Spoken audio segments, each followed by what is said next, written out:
আদম আলাইহিস সালাম একটা ভুল করার কারণে তিনি পাঠিয়েছেন। তিনি এই ভুল করে সংশোধন হয়েছিলেন তাওবার মাধ্যমে, স্বীকারের মাধ্যমে। তিনি স্বীকৃতি দিয়ে তাওবা করে ফিরে এসেছেন।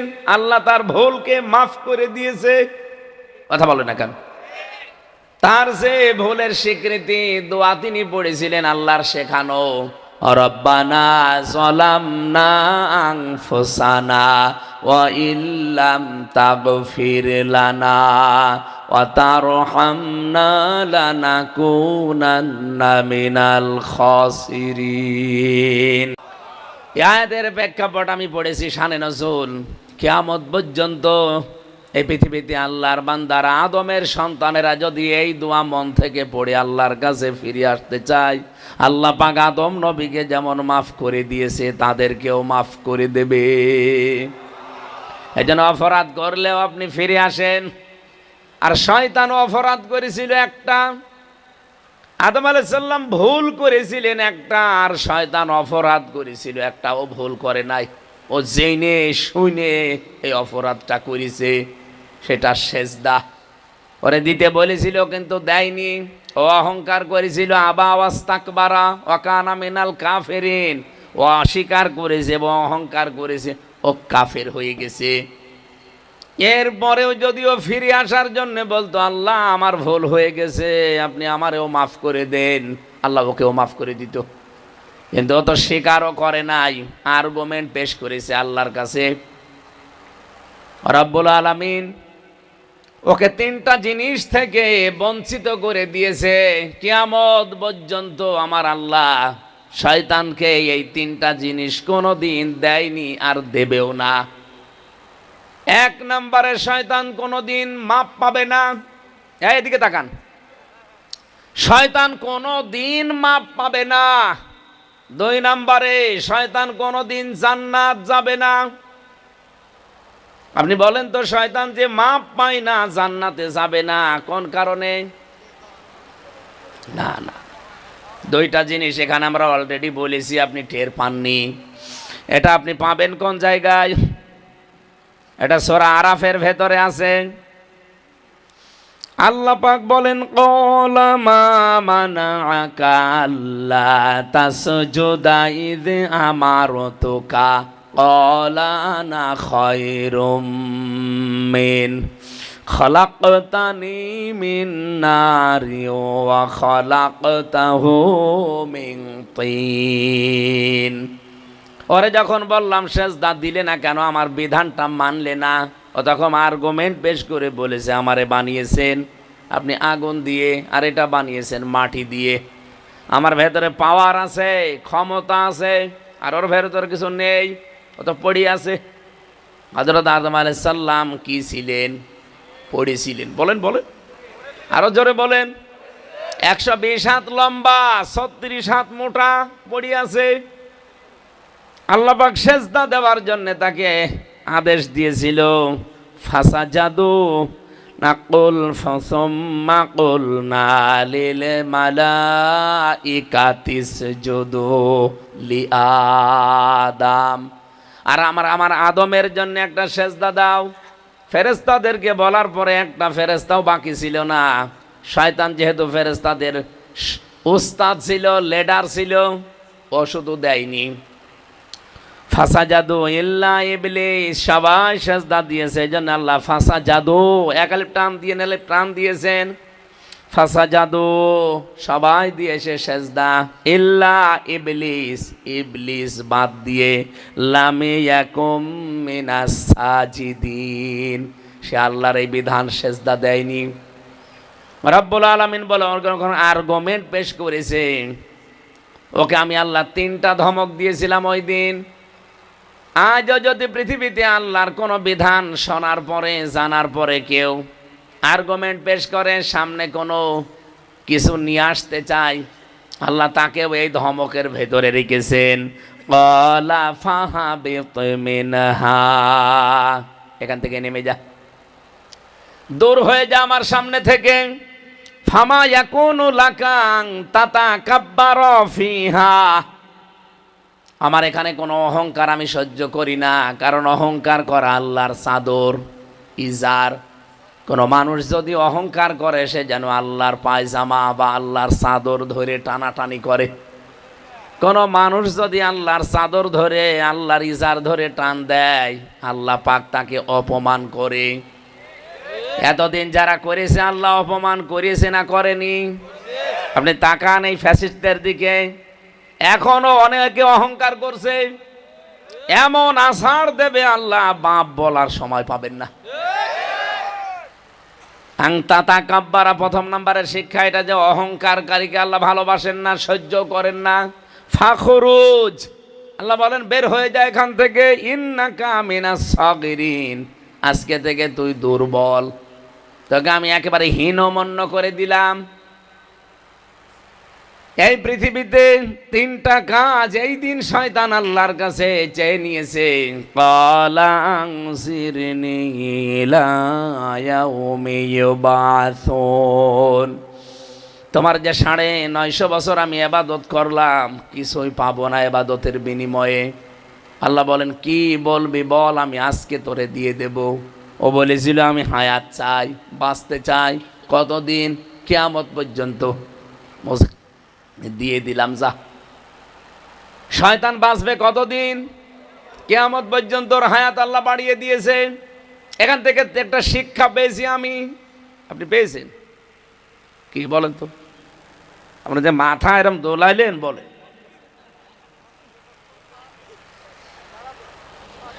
এখানে 1 নম্বরের শিক্ষা হচ্ছে শয়তান বেশি দিন বেঁচে থাকার আকাঙ্ক্ষা পেশ করেছিল যে আমি বাঁচতে চাই, আমি হায়াত চাই।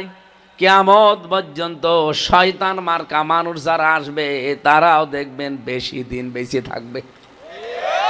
আপনি তাকান, কত মানুষ মরে গেল, হাদির মতো যুবক মানুষ, কিন্তু শয়তান মরে না। আমি নাম নিলাম না, আপনি তো জানবেনই। শয়তান মার্কা মানুষগুলো তামাম দুনিয়ার দিকে তাকান, ওকে কম বাঁচে না বেশি বাঁচে? তাহলে বেশি বেশি বেঁচে থাকার আকাঙ্ক্ষা ভালো মানুষের না, কার? কারণ ভালো মানুষ যারা, এরা মনে করো যত তাড়াতাড়ি আমি আল্লাহর কাছে যেতে পারবো তত তাড়াতাড়ি আমার হিসাব শেষ। আর শয়তানের তো হিসাবের কোনো বালাই নেই। ও দুনিয়াতে বেশি দিন বেঁচে থাকার আকাঙ্ক্ষা পেশ করে ও হায়াতি চেয়ে নিয়েছে। 2 নম্বরে শয়তান বলেছিল ক্বালা ইন্নাকা মিনাল মুনজারিন, আল্লাহ বলেন শয়তানকে আমি বললাম যা, তোর হায়াত বাড়িয়ে দিলাম। ক্বালা ফাবিমা গাওয়াইতানি লা আকুদান্না লাহুম সিরাতাকাল মুস্তাকিম। শয়তান 2 নম্বরে বলেছে আমি তোমার বান্দাদেরকে ধোঁকা দিয়ে বোকা বানানোর জন্য কোনো খারাপ রাস্তায় যাব না, আমি কিন্তু ভালো ভালো রাস্তার মোড়ে মোড়ে অবস্থান নেব। আপনি বলেন শয়তানকে সিনেমা হলের সামনে যেয়ে পাবেন না, কারণ ও জানে যে এখানে যারা আসবে এরা আমাদেরই। আপনি শয়তানকে রাজবাড়ির গোয়ালন্দ ঘাটে পাবেন না, কারণ ও জানে এখানে যারা আসবে এরা আমার ভাইরা ভাই। শয়তান থাকে কোথায়? এই পাবনা, ভাঙ্গরা, মাদারবাড়িয়া তাফসীর মাহফিল হচ্ছে, দেখেন বিভিন্ন জায়গায় শয়তান কিন্তু বসে আছে। সে জিন শয়তান হতে পারে, মানুষ শয়তানও হতে পারে। ও বসে বসে যারা আসবে তাদেরকে হয়তো ধরে চা খাওয়াবে অথবা দোকান নিয়ে বসাবে আর ওয়াজ করবে, আমির হামজা এসেছে রাজনীতি করবে, এখানে যাওয়ার দরকার নেই, এখানেই বস, কি বলে এখান থেকে হালকা শোনা যাবে। আপনার বিশ্বাস না হলে চলেন আমি শয়তান দেখাবো। 3 নম্বরে শয়তান বলেছিল আল্লাহ আমি দুনিয়া চাই, আমাকে দিয়ে দেন, টাকা পয়সা চাই, আমি ক্ষমতা চাই। আল্লাহ বলেন দিয়ে দিলাম। আপনি বলেন আজ পৃথিবীতে যারা টাকা পয়সার মালিক বেশি এরাই শয়তান মার্কা মানুষ। আপনি একটা করে হিসাব করেন, টাকা পয়সা যাদেরই বেশি এরাই আল্লাহ রসুলের বিরুদ্ধে বেশি, ক্ষমতা যাদেরই বেশি এরাই আল্লাহ রসুলের বিরুদ্ধে বেশি। আমার তো মনে আছে 1500 বছর আগের কথা না, এটা এইমাত্র কেবল নাজিল হইল। শয়তান ওই দিন আল্লাহর কাছে স্বীকার না করে, অপরাধের স্বীকৃতি না দিয়ে দুইটা জিনিস থেকে চিরবঞ্চিত। এক নম্বরেও কোনোদিন আর ক্ষমা পাবে না, দুই নম্বরেও কোনোদিন জান্নাতে যেতে পারবে না। আজ যারা অহংকার করেন, সে ক্ষমতার হোক, চেহারার হোক, টাকা পয়সার হোক, প্রভাব প্রতিপত্তির, অথবা এলাকার, বংশের, লেখাপড়ার, যে কোনো অহংকার যদি আপনার ভেতরে বাসা বাঁধে, আপনিও বিশ্বাস করতে পারেন দুইটা জিনিস থেকে আপনি বঞ্চিত। কোনোদিন আল্লাহ আপনাকে ক্ষমা করবে না, দুই নম্বরে কোনোদিন আপনি জান্নাতে যেতে পারবেন না। শয়তান, জিন শয়তান আর মানুষ শয়তান। আমি এই কোরআনে কারিমে পড়েছি, যদি জিন শয়তান কোনো মানুষের ঘাড়ে ভর করে, তাহলে কোরআন শরীফের সূরা নাস, ফালাক আর আয়াতুল কুরসি পড়ে ফু দিলে চলে যায়। কিন্তু মানুষ শয়তান যদি কারো উপরে ভর করে, ওরে পুরা কোরআন শরীফ পড়ে ফু দেবেন, যাবে না। তাহলে এই দেশে যাদেরকে এখন ভর করছে, জিন শয়তান না, সব মানুষ শয়তান। এখন মানুষ যে শয়তান হয় কি কি করলে, আমি একটা বলেছি, কি বলেন তো? অহংকার। বলেন বলেন। আং তাতা কাব্বারা ফিহা, যারা অহংকার করে তাদের জান্নাতে কোনো জায়গা নেই। তাহলে অহংকার করলে মানুষ আর মানুষ থাকে না, কি হয়ে যায়? কত মানুষ কত কায়দায় অহংকার দেখাচ্ছে, আপনি বলেন। দুই নম্বরে যারা অপচয় করে, এরা আর মানুষ থাকে না, এরা শয়তানের ভাই হয়ে যায়। আল্লাহ রাব্বুল আলামিন কোরআনে কারিমে জানিয়েছেন সূরা বানি ইসরাইলের ভেতরে,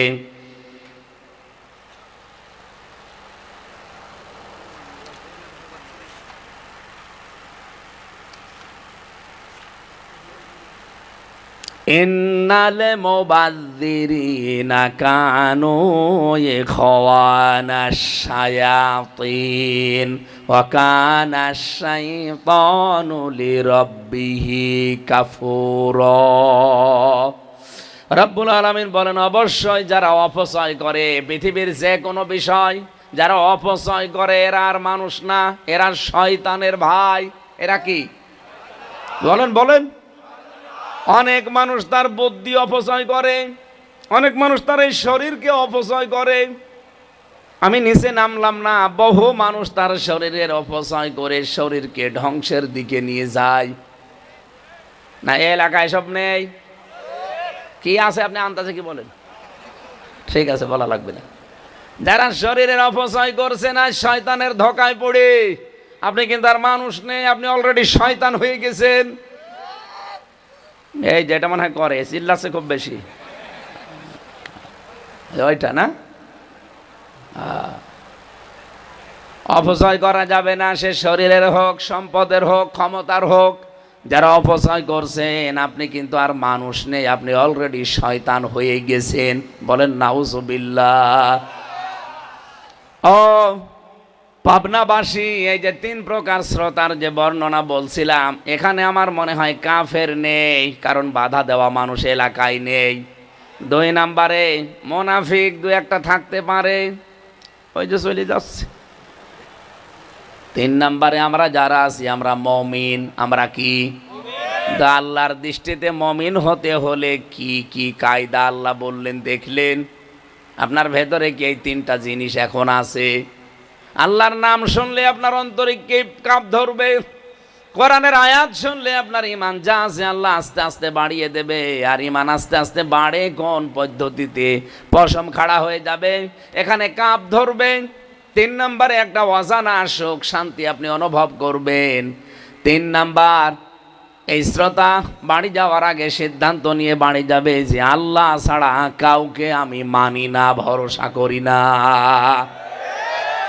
এই তিন প্রকার শ্রোতার আমরা এই তিন নাম্বার প্রকার আজকে হতে চাই। বলেন আমিন।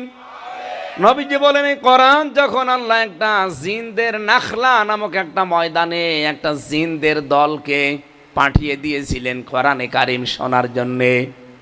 ওয়াইদি সরফনা ইলাইকা নাফারুম মিনাল জিন্নি ইয়াস্তামিউনাল কুরআন ফালাম্মা হাদারুহু ক্বালু আনসিতু ফালাম্মা কুদিয়া ওয়াল্লাউ ইলা কওমিহিম মুনযিরিন। বলেন আল্লাহু আকবার। এটা সূরা আহকাফের 29 নম্বর আয়াতে আছে, একটু খেয়াল করবেন। নাখলা নামক জায়গায় নবীজি যখন কোরআন পড়বেন, আল্লাহ বলেন আমি নিজে একটা জিনদের দলকে আকৃষ্ট করে দিলাম। সরফনা, আমি নিজে আকৃষ্ট করে দিলাম যে কি বলতে চাই শোনো। জিনদেরই একটা দল যখন ইস্তামিউনাল কোরআন ফালাম্মা হাদারুহু, যখন উপস্থিত হয়ে কোরআনে কারিমের কথাগুলো শুনছিল, সঙ্গে সঙ্গে জিনদের ভেতরে এই কথার আওয়াজ উঠেছে, ক্বালু আনসিতু, সবাই চুপ হয়ে যাও। জিনেরা নবীজির কণ্ঠে কোরআন শোনার পরে তারা সবাই বলছে চুপ হয়ে যাও। তাহলে কোরআন শুনতে হলে প্রথম চুপ থাকা লাগবে। আল্লাহ পাক বলেন কোরআনে কারিম শোনার পরে জিনেরা মন্তব্য জানিয়েছে, ফাকালু ইন্না সামি'না কুরআনান আজাবা, অবশ্যই আমরা আশ্চর্য কোরআন শুনতে পেয়েছি। বলেন সুবহানাল্লাহ। পাবনাবাসী কোন জিন আপনি জানেন? যার বয়স 1000, 1500, 2000, 5000 বছর, যারা তাওরাত শুনেছে, যারা ইনজিল শরীফ শুনেছে, যারা জাবুর শরীফ শুনেছে, যে জাবুর শুনলে আকাশের পাখি তাদের ওড়া বন্ধ করে দিত, নদীর মাছ চলে আসতো, সাগরের মাছ চলে আসতো, এই জিনেরা এই জাবুর শুনেছে যে জিনেরা, সেই জিনেরা আজকে থমকে দাঁড়িয়ে বলছে আমরা আশ্চর্য কোরআন শুনলাম। শুধু শুনে শেষ করি নাই, ইয়াহদি ইলার রশদি ফাআমান্না বি, এ কোরআন শোনার পরে কোরআন আমাদেরকে হেদায়েতের পথ আজকে বলে দিয়েছে, আর আমরা ঈমান এনে ফেলেছি। বলেন সুবহানাল্লাহ। এমন ঈমান এনেছি পাবনার মানুষের মতো না যে ঝড় উঠলে ঈমান লিভে যায়। ওয়ালান নুশরিকা বিরব্বিনা আহাদা, আমরা গ্যারান্টি দিলাম নুশরিকার আগে লান এসেছে, মজারের আগে লান আসলে অর্থ হয় জীবনেও হবে না। জিনেরা কোরআন শোনার পরে গ্যারান্টি দিয়েছে যে কোনো দিন আমাদের জীবনে আমরা আর শিরিক করব না। বলে আল্লাহু আকবার। এই জিনেরা কোরআন শুনেছিল কয় বছর? ঘুমিয়ে গেলেন। কয় বছর? 1 বছর। মাত্র 2-1 মিনিট। এই 2-1 মিনিট কোরআন শুনে যদি তাদের কোরআন হেদায়েতের পথ দেখিয়ে দেয়, তারা ঈমান আনতে পারে আর সিদ্ধান্ত নেয় যে জীবনে শিরিক করব না। আর আমরা সেই জন্মের পর থেকে কোরআন শুনছি। আমাদের কোনো পরিবর্তন আছে? পরিবর্তন আছে। আগে যা ছিলাম সলিমদ্দি, এখন হয়েছি কলিমদ্দি না। কোরআন শুনলে আপনার পরিবর্তন আসবেই। হযরত ওমরের মতো এরকম যার নাম শুনলে মানুষ ভয় পেত, এই লোকটা কোরআনের কাছে আসার পরে যদি একেবারে মোমের মতো গলে যায়, তে আপনি কি হয়েছেন? আসেন না, মন নিয়ে একটু বসেন। যে জিনেরা কোরআন শুনে আশ্চর্য বোধ করে, হেদায়েত পেয়ে যায়, আমরা আজকে এসেছি কোরআন থেকে এমন কিছু শুনি আমাদের মনের পরিবর্তন করে খোরাকি নিয়ে যেতে চাই। কথা বলেন, আরো জোরে বলেন। দরুদ আর সালাম পাঠ করার মাধ্যমে আজকের তেলাওয়াত কিন্তু 2টা আয়াত। যদি আয়াতটা ফেরাউন সম্পর্কে নাজিল হওয়া, কিন্তু আমরা মনে করি এটা হচ্ছে মাটি দেওয়ার দোয়া। যেহেতু গোরস্থানের উদ্যোগে মাহফিল নেওয়ার কথা ছিল, আপনারা নেননি, হতে দেননি যারা, তারা তো ওই গোরস্থানে যাবেন না? যাবেন না? গোরস্থানে জেলে আপনাকে এই দোয়া পড়ে আমরা অনেকে মাটি দেই, যদিও এটা মাটি দেওয়ার দোয়া না। মাটি দেওয়ার আলাদা দোয়া আছে, বিসমিল্লাহির রহমানির রহিম, এইটা বলে আপনি মাটি দেবেন। আর লাশ রাখতে বলবেন বিসমিল্লাহি আলা মিল্লাতি রাসূলিল্লাহ, এইটা। কিন্তু যে আয়াত পড়লাম এটা সূরা তাহা 55-56 নাম্বার আয়াত। এটা মাটি দেওয়ার দোয়া বলে আমাদের বাংলাদেশ, ভারত, পাকিস্তান এই 3টা দেশে চলে। বাইরের দেশে আমি পাইনি। বাইরের যতগুলো দেশ গেছি এই দোয়া পড়ে তারা মাটি দেয় না, তারা বলে বিসমিল্লাহির রহমানির রহিম। তো আমাদের 3টা দেশে প্রচার করা হয়ে গেছে, প্রচলিত আছে, আপনি যা বলেন মাটি দেওয়ার সময় ওইটা আমি একটু বাংলা করব, শুনবেন না? বলেন বলেন, কোন সূরা যেন? তহা। আরো জোরে বলেন। এটা নবীজির নাম। কোরআন শরীফে নবীজির 33টার উপরে নাম আছে, বিশেষ নাম আছে 7টা, তার ভেতরে এই তহা একটা। নবীজিকে আল্লাহ কোন সময় ডাক দিতেন তহা, কোন সময় ইয়াসিন, কোন সময় মুজাম্মিল, মুদ্দাসসির, অথবা আহম্মদ, মোহাম্মদ, আব্দুন বা আব্দুল্লাহ। এই 7টা, এই 7টা নাম ধরে আল্লাহর নবী স্পেশাল ভাবে আল্লাহ পাক ডাকতেন তাকে। কিন্তু অন্যান্য নামও আছে, তার ভেতরে অন্যতম একটা নাম তহা। এই নাম দিয়ে নবীজিকে আল্লাহ মাঝে মাঝে ডাকতেন আর বিধানগুলো তাকে শোনাতেন। 135টা আয়াত আছে, মাত্র 2টা আয়াত পড়েছি আমার মাথার ভেতরে। এই 2টা আয়াত নিয়ে যত কথা আমি পেয়েছি, এরকম সারা রাত চলে গেলেও এ কথা আজকে শেষ হবে না ইনশাআল্লাহ। আপনারা তাফসির আকারে মাহফিল লিখেছেন, তাফসির আকারে কথা শুনতে চান নাকি কিচ্ছা কাহিনী বলবো, গল্প গুজব করব? আমি তাফসির আকারে আয়াত থেকে শুরু করছি। সূরা তহার 55-56 নাম্বার আয়াত। যারা একেবারে ঘন্টাখানিক শুনে বাড়ি যাবেন তারা হাত তোলেন তো দেখি। দেখেন তো, আরে ভাই ঘন্টাখানিকে আপনি তো হাত তোলেন না, তোলেন। দেখেন কার হাত তোলে না কারা, দেখেন। আরে কোন এলাকায় আসলাম, এ তো একেবারে পাবনার সেই হেমায়তপুরে পাঠানো দরকার। কারা কারা এই আয়াত শেষ করে বাড়ি যাবেন হাত তোলেন। দেখেন তো হাত তোলেন কে, দেখেন। আমার ভাইরা, রব্বুল আলামিন এই আয়াত দিয়ে ফেরাউনকে মূলত স্মরণ করাতে চেয়েছিলেন মুসা নবীর মাধ্যমে। মিনহা খলাকনাকুম, এই মাটি দিয়েই তোমাদেরকে আল্লাহ বানিয়েছেন। যদিও তাফসিরের ভেতরে পড়তে গিয়ে বেশি আল্লাহ পাক আমাদেরকে সরাসরি মাটি দিয়ে বানাননি, আমাদের একজন মানুষকে মাটি দিয়ে বানিয়েছেন, তিনি আমাদের আদি পিতা হযরত আদম। বাকি যত মানুষ দুনিয়ায় আমরা এসেছি প্রত্যেকেই মাটির নির্যাস থেকে তৈরি হওয়া।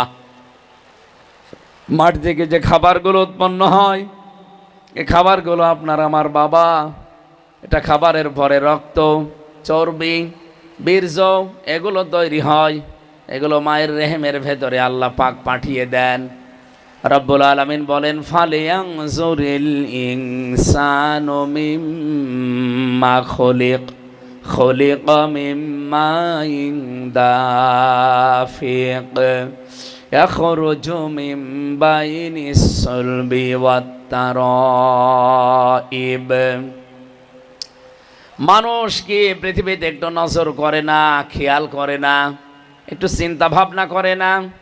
নাজারা ইয়ানজুরু শব্দের শাব্দিক অর্থ গবেষণা করা, চিন্তা ভাবনা করা। মানুষকে একটু চিন্তা ভাবনা করে না, গবেষণা করে না যে কি জিনিস দিয়ে আমি তাকে বানিয়েছি। এই পৃথিবীতে কোনো মানুষ যদি তার জন্মের রহস্য নিয়ে একটু মাথা খাটায়, চিন্তা করে, অহংকার যা আছে ভেতর থেকে সব বের হয়ে যাবে। মানুষের উৎপত্তি এক ফোঁটা নাপাক পানি থেকে, যে পানি পৃথিবীর মার্কেটে 4 আনা দিয়েও কিনতে রাজি হবে। আরো জোরে বলেন। শরীর থেকে বের হলেই গোসল ফরজ হয়ে যায়। এরকম বেদামা একেবারে দুর্গন্ধযুক্ত এক ফোঁটা পানি দিয়ে মানুষকে আমি আল্লাহ বানিয়েছি। বিজ্ঞান এখন মানুষের এই সৃষ্টি রহস্য নিয়ে আলোচনা করতে গিয়ে দেখাচ্ছে, মায়ের জরায়ুতে যখন এই পানিটা বাবা দ্রুত গতিতে ফেলে দেয়, বাবার স্ফলিঙ্গ দিয়ে দ্রুত গতিতে এই নাপাক পানিটা মায়ের রেহেমের ভেতরে জমা হয়। কমপক্ষে এই পানিটা মায়ের রেহেম পর্যন্ত যেতে 40 লাখ মানুষ তৈরি হতে সক্ষম আল্লাহ বানাতে পারেন। তা আমি আর আপনি যখন মায়ের রেহেমের ভেতরে যে এই যে বিশাল একটা পথ পাড়ি দেওয়ার জন্যে মায়ের জরায়ের ভেতরে যে দেওয়াল আছে, এখানে ধাক্কা লেগে অথবা আমার এই যে ভাই বোনগুলো আমার পেছনে ছিল, সবগুলো পেছন থেকে আস্তে আস্তে সব মরে যায়, পড়ে যায়। আল্লাহ পাক শুধু আমাকে একমাত্র ওই জায়গা পর্যন্ত পৌঁছিয়ে দিয়েছেন। পাবনাবাসী এখান থেকে একটা জোর মনের ভেতরে নিয়ে আসা লাগবে যে আমাকে কেউ হারাতে পারবে না। এখন পৃথিবীতে আমার পরাজয় বলে কিছু নেই। আমি যে সময় চলতে পারতাম না, নড়তে পারতাম না, আমার ভাই বোন হাজার হাজার লক্ষ লক্ষ আমার সাথে প্রতিযোগিতা করেছিল মায়ের রেহেম পর্যন্ত যেতে। ফিকরারিম মাকিন, এই সুরক্ষিত জায়গায় আশ্রয় নেওয়ার জন্য আমরা তো এই 40 লাখ ভাই বোন একসাথে আমরা দৌড় দিয়েছি। আমার সেখানে মামা ছিল না, খালু ছিল না, নেতা ছিল না, টাকা ছিল না, হ্যালো ছিল না। আমি নিজে পরিশ্রম করে ওই পর্যন্ত পৌঁছিয়েছি। এত বড় কঠিন জায়গায় যদি 39,99,099 জন ভাই বোনকে পেছনে ফেলে আমি একা বিজয়ী হতে পারি, আজকে এই পৃথিবীর ময়দানে আমাকে কেউ হারাতে পারবে না। হ্যাঁ, কথা বলছেন? যারা হারাতে আমাকে পেছনে লেগে আছে, টান দিতে আছে, কেউ আমাকে আটকাতে পারবে না। আজ আমার হ্যালো করার লোক আছে, আমার পেছনে দাঁড়ানোর লোক আছে। ওই সময় তো কেউ ছিল না। আমি যদি ওই সময় জিতে যাই, বিজয় হই, তা আজকে আমাকে কে হারাবে? আমি একেবারে লক্ষ্যবস্তু পর্যন্ত আমি যাবই। আমার লক্ষ্যবস্তু পর্যন্ত যাব। পৃথিবীর লক্ষ্য আমার এই জমিন যার, আইন চলবে তার। এটাই আমার জীবনের লক্ষ্য। এ পর্যন্ত আমি যেতে চাই। আমাকে কেউ যদি পেছন দিকে পা টেনে ধরে, জামা টেনে ধরে, ইউসুফ নবীর মতো জামা ছিঁড়ে যাবে, কিন্তু আমাকে আটকাতে পারবে না। ইউসুফ নবীর জামা ছিঁড়ে গিয়েছিল না? কথা বলেন। পেছন দিক থেকে তারে জুলাইখা যখন জামা টান দিয়েছে, ওনার জামা ছিঁড়ে গেছে, তারপরও তাকে আটকাতে পারে নাই। আজ অনেকে আমাদের গতিপথ মন্থর করে দিতে চায়। আমাদের সামনে এমন কিছু নিয়ে দাঁড়িয়েছে, মনে করছে এদেরকে আটক করে দিলে মনে হয় এরা আর সামনে যেতে পারবে না। ও বাংলার মানুষেরা, যে মনজিলে মকসুদ পর্যন্ত যাওয়ার জন্যে হাত পা কিছু ছিল না, তাই চলে গেছি। আজকে তো হাত পা আছে। আজ আমাদের পেছনে অনেক শক্তি আছে। সর্বোপরি আমাদের সাথে আছে কে? আরো জোরে। কেউ আটকাতে পারবেন না। আহুয়া মাকুম আইনা মা কুনতুম, তুমি যেখানে আমি আল্লাহ সেখানে। সুতরাং আল্লাহ যেহেতু আছে, তার বিধানে জমিনে কায়েম করার জন্য যখন একবার উঠে দাঁড়িয়েছি, কেউ আমাদের লক্ষ্যবস্তু পথভ্রষ্ট করতে পারবে না। দিন যত যাবে আমরা এগিয়ে যাব। কথা বলেন না কেন? এতদিন পর্যন্ত আমাদের পেছনে কেউ ছিল না, শুধু বাঁশ দিত, কিন্তু ওই বাঁশ এখন উল্টা তারা খাড়া করে দাঁড়িয়ে আছে। বাধার প্রাচীর এখন যতই মিথ্যা সামনে নিয়ে আসবেন, একটাও টিকবে না। আমি কি এটা বানাচ্ছি? আমি ব্যাখ্যাটা বললাম যে মায়ের জরায়ের ভেতরে আমি প্রতিযোগিতায় ছিলাম। আমার সাথে আমার ভাই বোন ছিল 40 লাখ, কেউ পারে নাই। আমি শুধু একা গিয়েছিলাম মায়ের ওই ফিকরারিম মাকিন পর্যন্ত। আজকে আপনারা যতই বাধা দেন, জুলাইখার মতো পেছন দিক থেকে আমার চরিত্র হরণ করার জন্য চেষ্টা চালান, জামা খুলে নেন, চাদর খুলে নেন, যত কিছু চেষ্টা করবেন ছিঁড়ে যাবে, আটকাতে পারবেন না। আর যারা আটকাতে চান, বুঝে শুনে আটকাবেন। আমি আবার বলছি, যারা আমাদের গতি মন্থর করে দিতে চান, সামনে বাধার প্রাচীর তৈরি করতে চান, চিন্তা ভাবনা করে করবেন। এবারের পৃথিবী ইসলামের পৃথিবী। যা করছেন এখন, সময় যদি আসে এইটা যদি আমরা করি, তখন সহ্য করতে পারবেন তো? এক লোক বউ নিয়ে গেছে চিড়িয়াখানায়, হঠাৎ একটা বাঁদর লাফালাফি করছিল। এ লোকটা দিয়েছে তার স্ত্রীকে একটা কলা কিনে, আম, প্রথমে একটা আম দিয়েছে। মেয়ে লোকটা আম খাবে তো, না খেয়ে আদর করে দিয়েছে বানরকে। বানর আম নেওয়ার পরে মুখে দেবে তো না, দিয়েছে পেছনে। মেয়ে মানুষ ধরে গিয়েছে, এই বানরের মালিক গই, কে রে দেখাশোনা করে? সেও বিয়াদব, এই বানরও বিয়াদব বানিয়েছে। যে রক্ষণাবেক্ষণার দায়িত্বে আছে, ওই লোকটা এসে বলছে, ম্যাডাম চিল্লাবেন না, আপনি তো জানেন না বাস্তবতা। কয়েকদিন আগে আপনাদের মতো এক দম্পতি এসেছিল, আদর করে আমার বানরকে একটা আমও দিয়েছিল। বানর একবারে আম মুখে দিয়েছে, ভেতরে চলে গেছে, কিন্তু আর বের হয় না। শেষ পর্যন্ত খাওয়া দাওয়া বন্ধ, বানর আমার মরেই যাবে।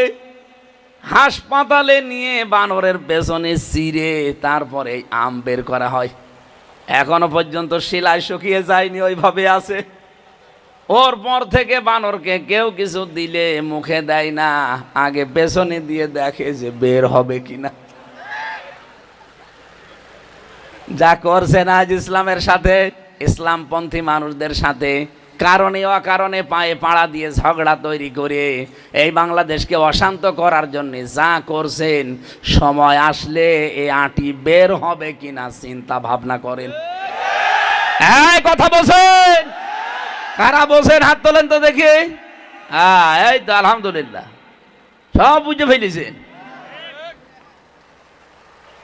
এদের আধুনিক তাফসীর থেকে এবার বলছি, আল্লাহ পাক বলেন এই যে নাপাক পানিটা যখন মার বাবা বিছানায় ছিল, এটা যখন মায়ের জরায়ু, যেটা রেহেম বলা হয়, ফি কারারিম মাকিন, সুরক্ষিত জায়গা, এখানে যখন পড়ে থাকে 40 দিন, এরপরে জমাট রক্ত হয়ে যায়।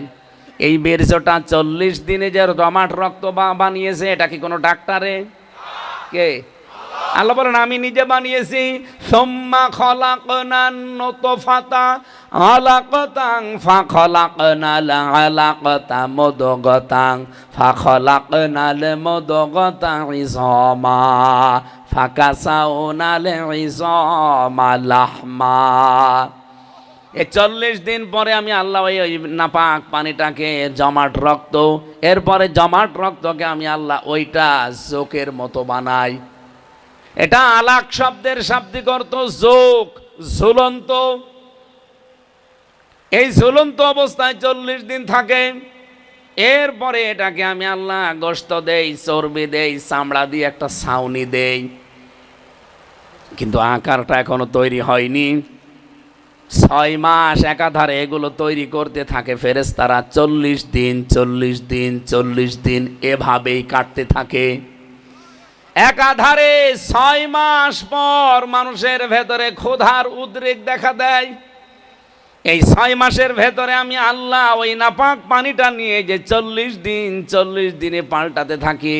এখানে কম্পিউটারের স্ক্রিন দেবেন, আপনাকে আমি দেখাবো যে কি করে পাল্টাই। আল্লাহ রাব্বুল আলামিন বলেন আমি 4টা জিনিস এই 6 মাসের আগেই বানিয়ে ফেলি বাবার ওই নাপাক পানি দিয়ে। রক্ত, গোশত, চর্বি আর চামড়া। মায়ের যে নাপাক পানিটা ছিল ওইটা দিয়ে আরো 4টা জিনিস বানাই, চুল, রগ, হাড় আর পর্দা। কত হয়? 4 4 8টা জিনিস যখন এক হয়, তখন ফেরেশতারা আমাকে জিজ্ঞাসা করে যে এটা বানাবো কি, আকৃতিটা এটা কেউ দেয় না। ওয়াল্লাযী ইউসাউবিরুকুম ফিল আরহামি কাইফা ইয়াশা। রব্বুল আলামিন বলেন আমি আল্লাহ নিজে তখন একটা আকৃতি বলে দেই। তাহলে আমাদের যে আকৃতি, এটা কিন্তু ফেরেশতারা দেয়নি, সরাসরি কে? ফেরেশতারা বানিয়েছে কি? বডি। বলেন বলেন, এই বডিটা ফেরেশতারা বানিয়েছে। কোথায় কোন জায়গায় হাত দেওয়া লাগবে, পা দেওয়া লাগবে, এগুলো ফেরেশতারা সেট করেছে। কিন্তু এই মুখটা, এইটা আমার আল্লাহ নিজের হাত দিয়ে। দেখবেন যারা মূর্তি তৈরি করে কত নিখুঁতভাবে বানায়। আল্লাহ পাক আমার মায়ের পেটের ভেতরে এই মুখটা নিজে এইভাবে বানিয়েছে। এই জন্য পৃথিবীতে সবচাইতে সুন্দর সৃষ্টি হচ্ছে মানুষের আকৃতি। এত সুন্দর আকৃতি পৃথিবীতে আর কোন সৃষ্টিকে আল্লাহ দেয়নি। লাকাদ খালাকনাল ইনসানা ফি আহসানি তাকওয়িম। আল্লাহ হাসানুন তাকওয়িম বলতে পারতেন, আহসান দিয়েছেন ইসমে তাফজিল। যে এর চাইতে সুন্দর কোন সৃষ্টি পৃথিবীতে আল্লাহর আর? বলেন বলেন। এত সুন্দর করে সৃষ্টি করে এই 6 মাসের ভেতরে আমি আল্লাহ তাকে 360টা জোড়া দিয়েছি এই শরীরের ভেতরে। যদি জোড়া না দিয়ে সরাসরি এইভাবে বানিয়ে রাখতাম, ও সেজদা দেওয়ার সময়, রুকু দেওয়ার সময় মাথা, পিঠ, মাজা কাজ করতে পারতো না। যে ধরে আমি সেজদার জন্য বানাচ্ছি, এই জন্য এই 3.5 হাত বডির ভেতরে 360টা জোড়া দিয়ে দিলাম, যেন সেজদা দিতে পারে। পৃথিবীতে কোনো সৃষ্টি কপাল দিয়ে, নাক দিয়ে, এই পৃথিবীতে কোনো সৃষ্টি হাত দিয়ে, পা দিয়ে, কপাল দিয়ে, নাক দিয়ে আল্লাহকে সেজদা দিতে পারে না, শুধু মানুষ ছাড়া। রব্বুল আলামিন বলেন, আমি চোখ যে দিয়েছি এর ভেতরে 5টা জিনিস অলরেডি দিয়েছি। মনি দিয়েছি, ইকুয়াল দিয়েছি, ডিফ ইকুয়াল দিয়েছি, কর্নিয়া দিয়েছি। এই জিনিসগুলো চোখের ভেতরে, এই যে পানিটা দিয়ে দিলাম, আমি পানি না, এটা একটা ঔষধ। প্রতিনিয়ত যে জার্মগুলো, যে সমস্ত ধুলাবালিগুলো আমাদের চোখে পড়তে থাকে, চোখ তো এক সময় অন্ধ হয়ে যাওয়ার কথা, কিন্তু চোখে প্রতিনিয়ত পলক পড়তে আছে। এই পানিটা দিয়ে পরিষ্কার হয়। এটা পানি না, এটা আমি আল্লাহ ঔষধ বানিয়েছি। যতদিন এটা পলক পড়তে থাকবে, আমারে বান্দা, এই বান্দি কি অন্ধ হবে না। এরপরে এর শরীরের ভেতরে আমি সবচাইতে গুরুত্বপূর্ণ দিয়েছি চামড়া। ৯,৭৬৮ প্রকার চামড়া আছে আমাদের শরীরে। এখান থেকে একটা গবেষণা আমি বের করেছি, ৯,৭৬৮ প্রকার চামড়া আমাদের 3.5 হাত বডিতে আল্লাহ দিয়েছেন। কিন্তু আশ্চর্য, কোনো চামড়ার সাথে কোনো চামড়ার মিল নেই। আপনি কি মনে করছেন হাতের তালুর চামড়া যেরকম, উপরের চামড়া এরকম? বলেন বলেন। কোন চামড়ার সাথে কোন চামড়া তো মেলে না। এমনকি আমার সাথে সভাপতির চামড়াও মিলবে না। কোরআনে কারিমের সূরা মুমিনুনের ভেতরে এই তথ্যটা পাবেন। 100 নম্বর আয়াতের ব্যাখ্যায়, ফাইদা নুফিখা ফিস সূরি ফালা আনসাবা বাইনাহুম ইয়াউমাইযি ওয়ালা ইয়াতাসাআলুন। যেদিন সিংহায় ফৎকার দেওয়া হবে, কিয়ামত যেদিন কায়েম হয়ে যাবে, পৃথিবীর সব সম্পর্ক আল্লাহ কাট করে দেবে। আপনার স্ত্রীর সাথে আপনার কোনো সম্পর্ক নেই, আপনার ছেলে মেয়ের সাথে, মা বাবার সাথে, নেতা নেত্রীর সাথে কোনো সম্পর্ক নেই, সব কাট। কেউ কারো বোঝা বহন করবে। ওয়ালা তাজিরু ওয়াজিরাতু ওয়িজরা উখরা, কেউ কারো বোঝা বহন করবে না। এই যে চামড়া যে দিলেন এত প্রকার, আমার চামড়া আমার সাথে মিলবে শুধুমাত্র কেটে যাক, ফেটে যাক, ছিঁড়ে যাক। এখানে যদি ছিঁড়ে যায়, এখানকার চামড়া কেটে লাগিয়ে দেবেন, কিছুদিন পরে ভালো হয়ে যাবে। কিন্তু আমার চামড়া যদি কেটে যায়, পুড়ে যায়, আপনি সভাপতির চামড়া এনে লাগিয়ে দেবেন, ভালো তো হবেই না, আরো পছন্দ ধরবে। কি বুঝলেন এখান থেকে? মাইকে জোর বাড়ান। কি জোরকে কমিয়ে রেখেছেন? পাবনাবাসী, ওনার চামড়ার সাথে আমার চামড়া মিলছে না, আজ লাগিয়ে দিলে মিলতে চায় না, পছন্দ ধরে। কিয়ামতের দিন উনি আমার বোঝা বহন করে নিয়ে চলে যাবে, আমার জান্নাতে দিয়ে দেবে। এটা কোথায় পেয়েছেন ভণ্ডামি? কেউ কারো বোঝা বহন করবে না, এই চামড়ায় তার প্রমাণ। এতগুলো চামড়া আল্লাহর শরীরের ভেতরে দিয়ে শুধু শেষ করেননি। এই যে কথা বলতে পারছি, যে ঠোঁট দিয়ে আমরা কথা বলি, এই ঠোঁট দিয়ে কথা বের হওয়ার আগে এই কণ্ঠের ভেতরে 27টা স্তর আছে। 27টা স্তরে ধাক্কা খেয়ে খেয়ে একটা কথা তৈরি হচ্ছে। শুধু আল্লাহ বলেন এতটুকু শেষ করিনি, এই কয়েক ইঞ্চি জহব্বা দিয়েছি, এই জহব্বাতে স্বাদ নেওয়ার স্তর দিয়েছি 70,000। 70,000 স্তর আছে, এখানে স্বাদ নিতে পারে। অথচ কয়েক ইঞ্চি জহব্বা, আপনি 70,000 প্রকার খাবার যদি একটার পর একটা দিতে থাকেন, আলাদা আলাদা স্বাদ একটা একটা করে বলে দিতে পারবে। 70,000 দেওয়া শেষ, এরপরে আবার শুরু করবেন, আবার একটা একটা করে বলবে। কিন্তু পৃথিবীতে আমি হিসাব করে পেয়েছি 70,000 প্রকার খাবার দুনিয়ায় তৈরি করা সম্ভব না। মায়ের এই রেহেমের ভেতরে এগুলো আমি বানিয়ে তৈরি করে ক্ষুধার উদ্রেক যখন দেখা দিচ্ছে, তখন আমি আল্লাহ নিজে যে রব নাম আছে আমার, এই রব নামের কারণে তোমারে 5টা জিনিস ভিক্ষা দিয়েছি। কয়টা?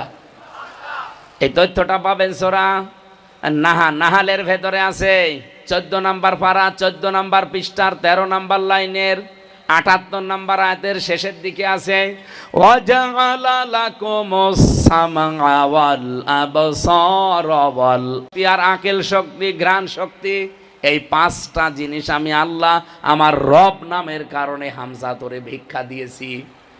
ওদিকে তোর মার বাবা দুইজন মিলে কয়টা? ঘুমাচ্ছেন না? কয়টা? 4 4 8টা, আর আমি আল্লাহ দিয়েছি 5টা। 8 5 13টা জিনিস যখন এক হয়, তখন আমি আকৃতি বানাতে বলি, আমার কুদরতি হাত দিয়ে আকৃতিটা বানিয়ে আল্লাহু আখরাজাকুম মিন বুতুনি উম্মাহাতিকুম, আস্তে করে মায়ের পেট থেকে বের করে দেই। মায়ের পেট থেকে বের করে দেওয়ার দায়িত্ব কার? নাকি ডাক্তারের, সিজারের? আগের বিশ্বাস এখন আমাদের নেই, এই কারণে এত বেশি সিজার লাগতেছে। কথা বলেন না কেন? আমি আজ পর্যন্ত কোনো কুকুরের সিজার করে বাচ্চা হয় দেখিনি। আপনি দেখেছেন? কেন? সেও তো একটা প্রাণী, সেও তো জন্ম দিচ্ছে বাচ্চা, তাও আপনার মতো 1টা 2টা না, ও 8টা 10টা করে জন্ম দেয়। একটা সিজার লাগে না, তার বিশ্বাস, তার তাওয়াক্কুল, তার ভরসা আল্লাহর প্রতি কেমন আপনি বলেন?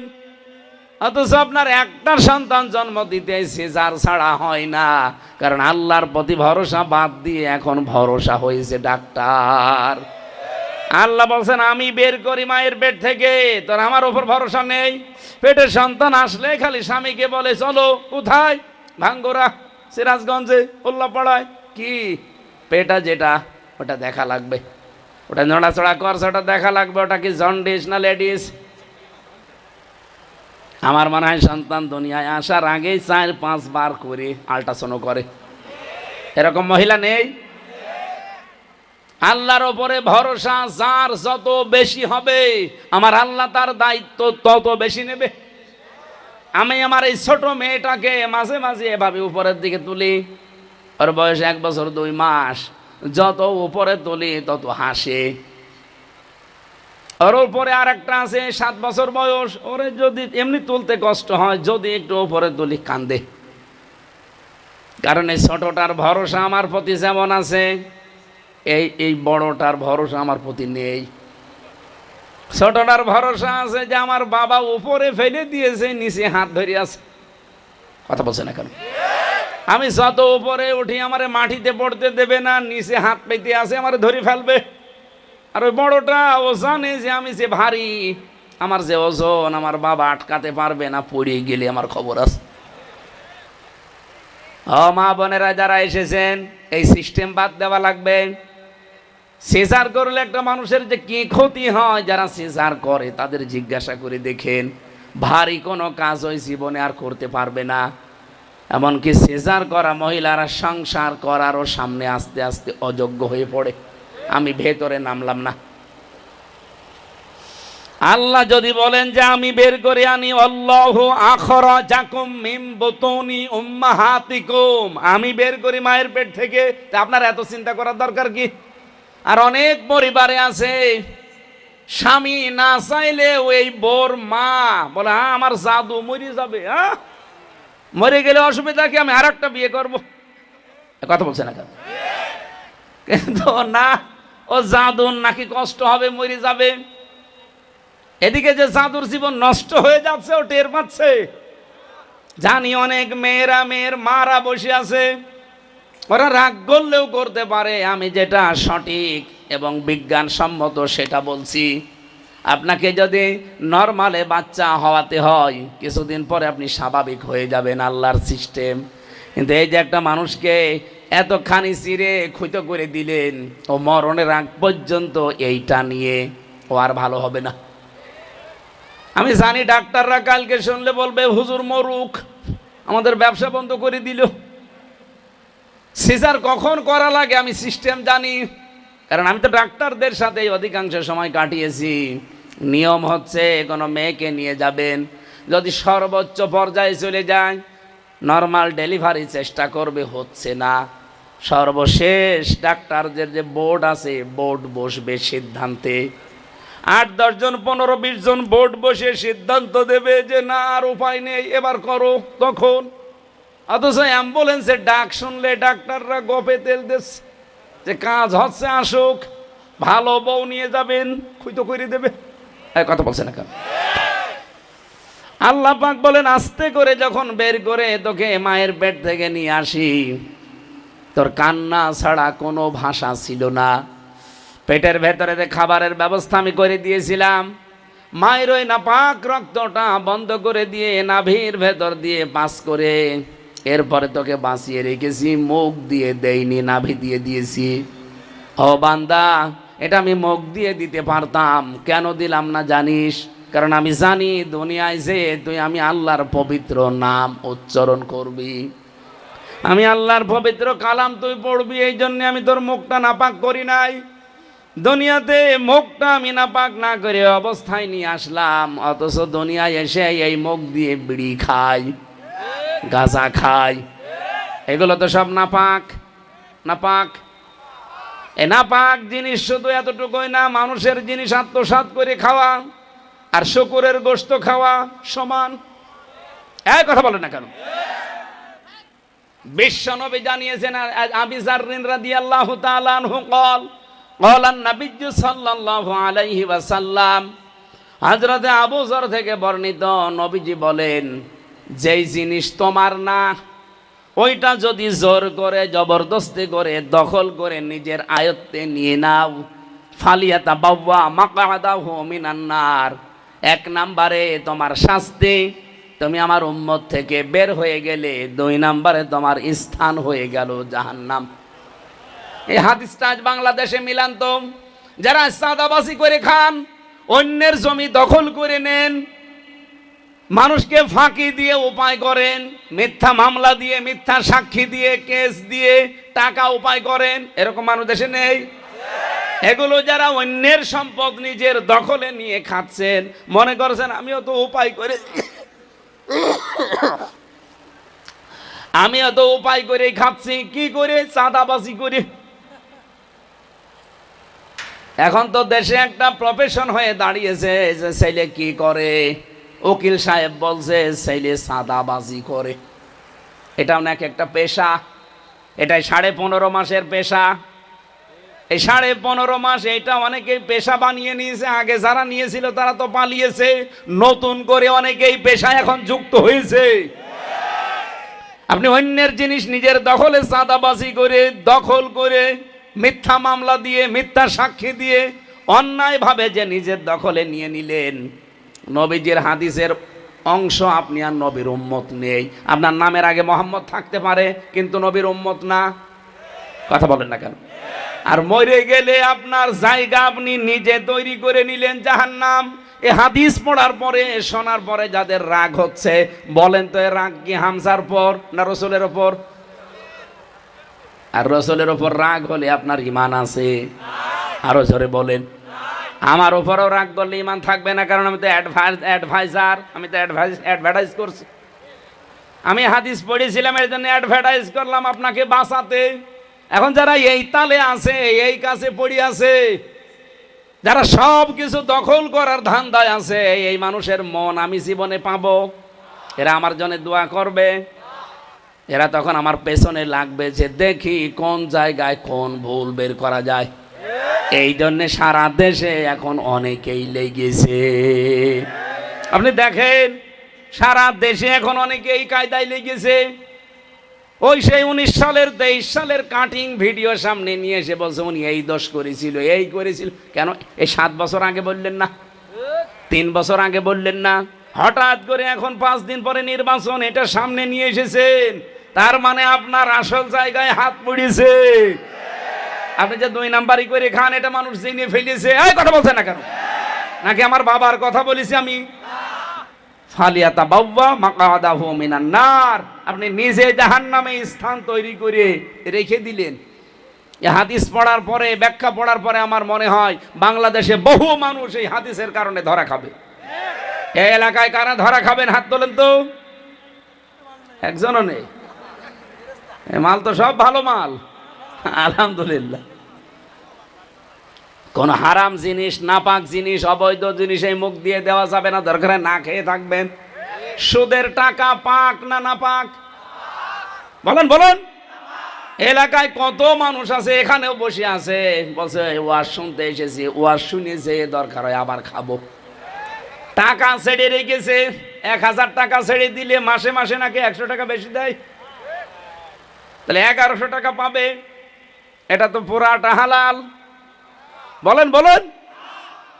এই কাজ যারা করছেন এখনই তওবা করা লাগবে যে না, আমি ওই 1000 টাকায় ফেরত নেব, আমি ধার দিয়েছি, আমি এই সুদের টাকাও 100 টাকা বেশি নেওয়া মানে মায়ের সাথে জেনা করার শামিল।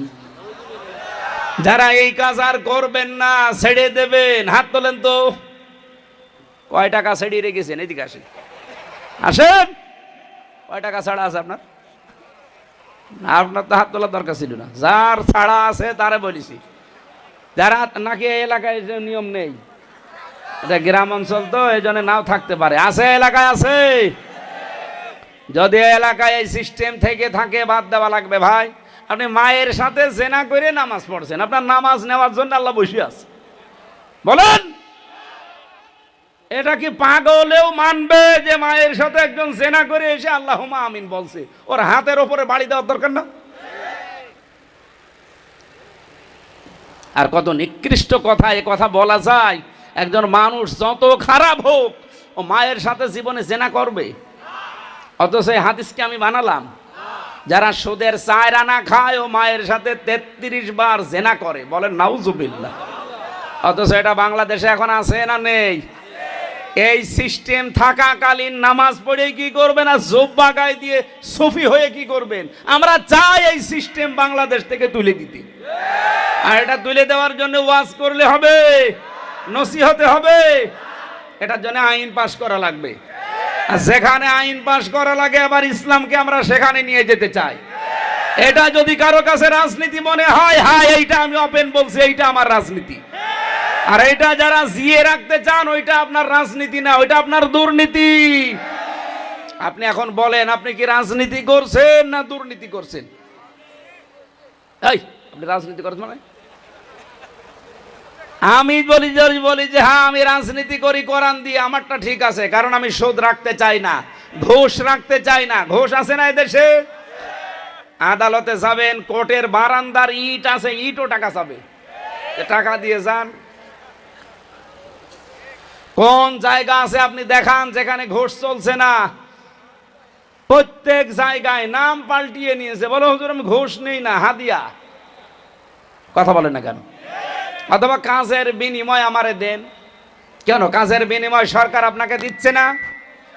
আপনার প্রতি মাসে 50,000 টাকা বেতন আছে 8 ঘন্টা ডিউটি করার কারণে। এরপরেও যদি আপনি আমার ফাইল আটক করে আরো 2,000 টাকা নেন, আপনার এই 50,000-এর সাথে 2,000 52,000 হারাম।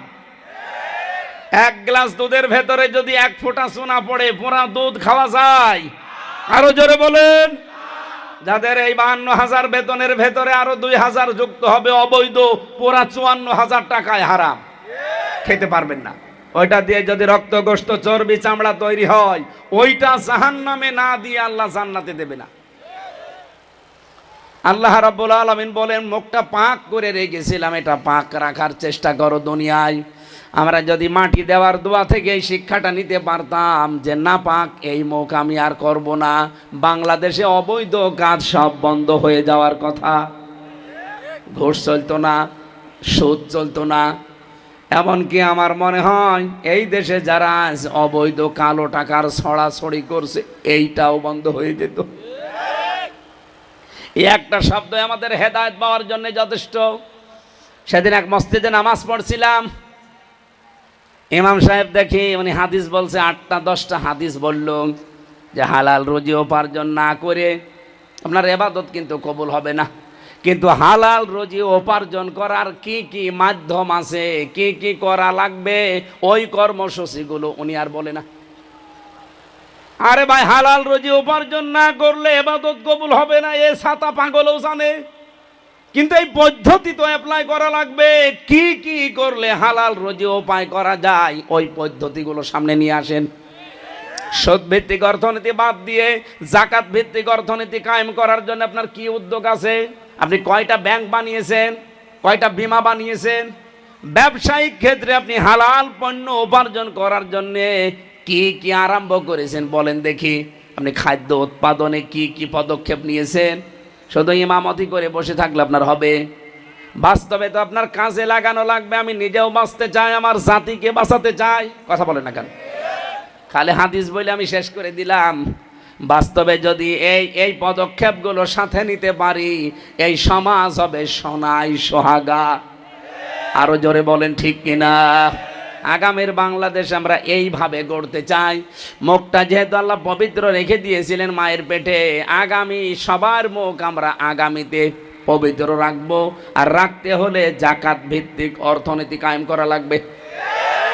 জাকাত যতদিন রাষ্ট্রীয়ভাবে কায়েম না হবে, ততদিন এই দেশে ফেরেশতা জিবরাইল আসলেও সুদ থেকে বাঁচতে পারবে না।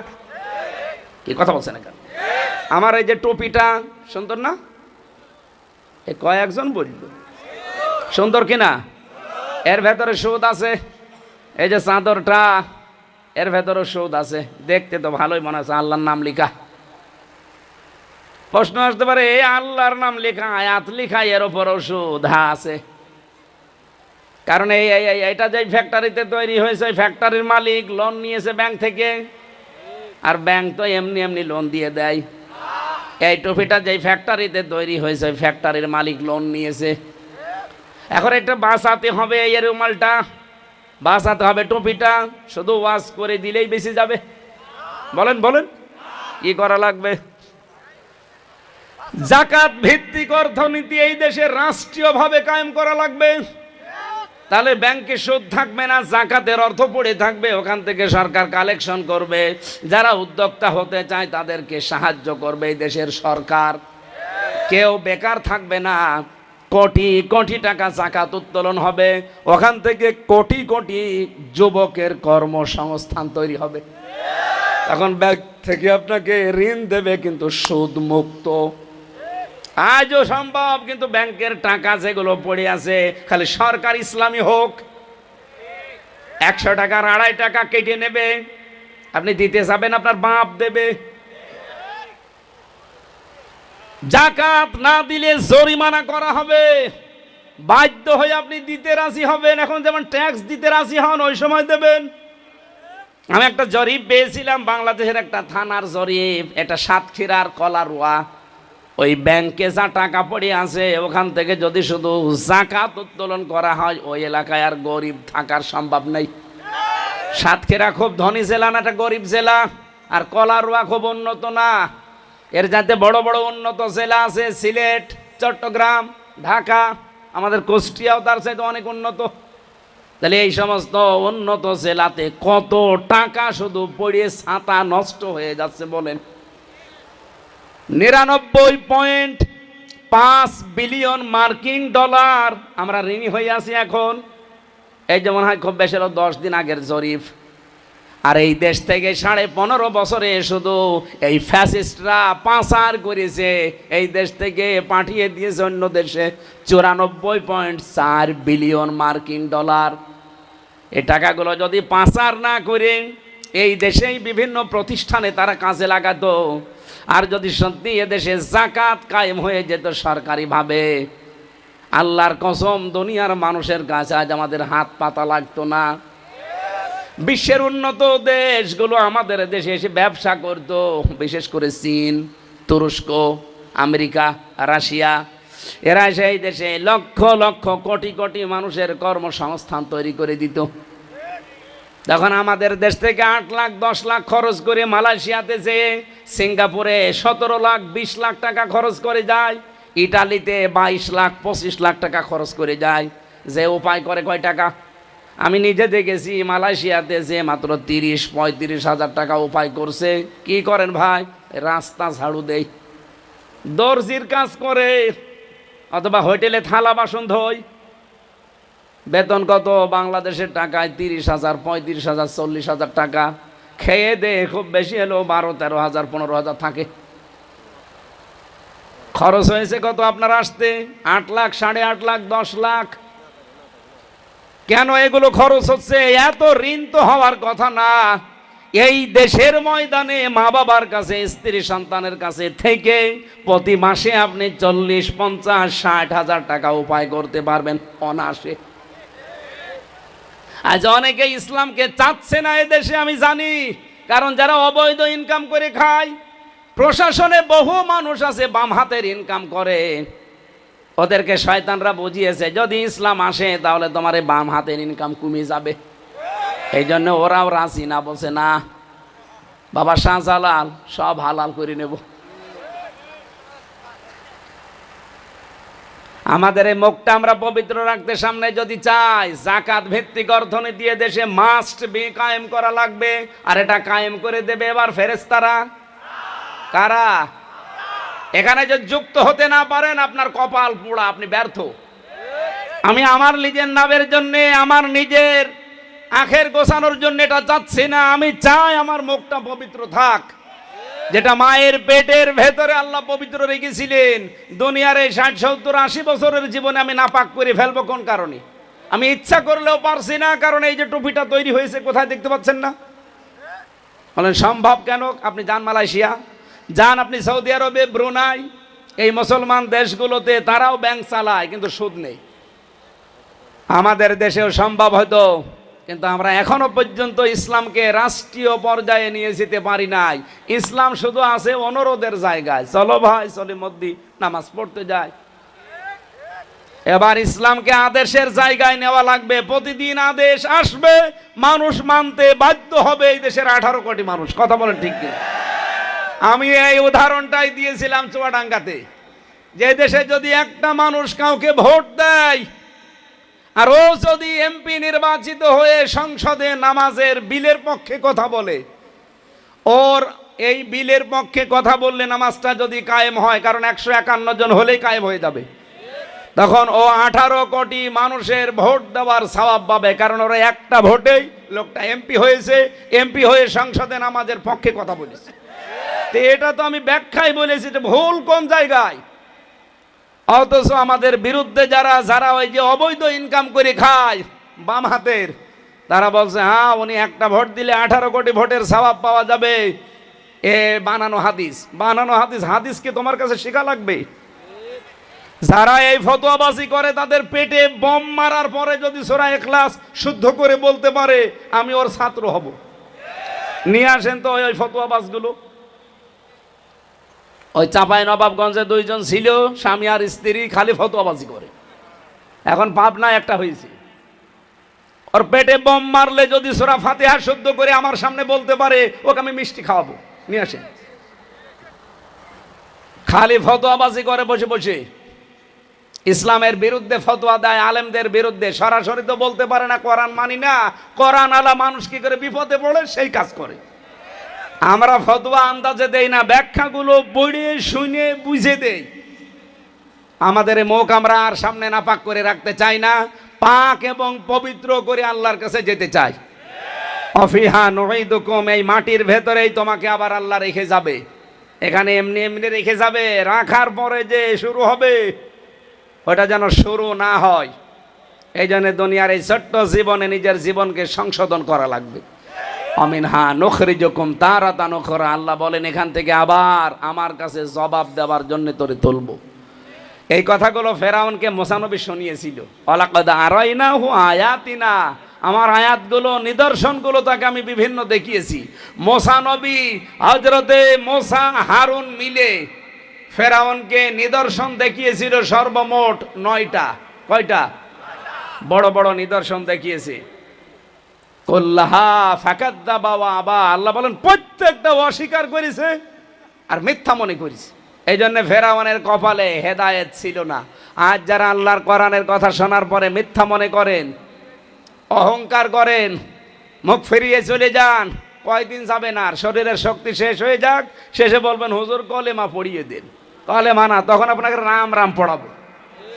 ওই যে ভারতে এখন পড়াচ্ছে না, জয় শ্রীরাম না বললে মেরে ফেলছে, আপনাকে ওইটা পড়াবো। এই কথা বলেন না কেন?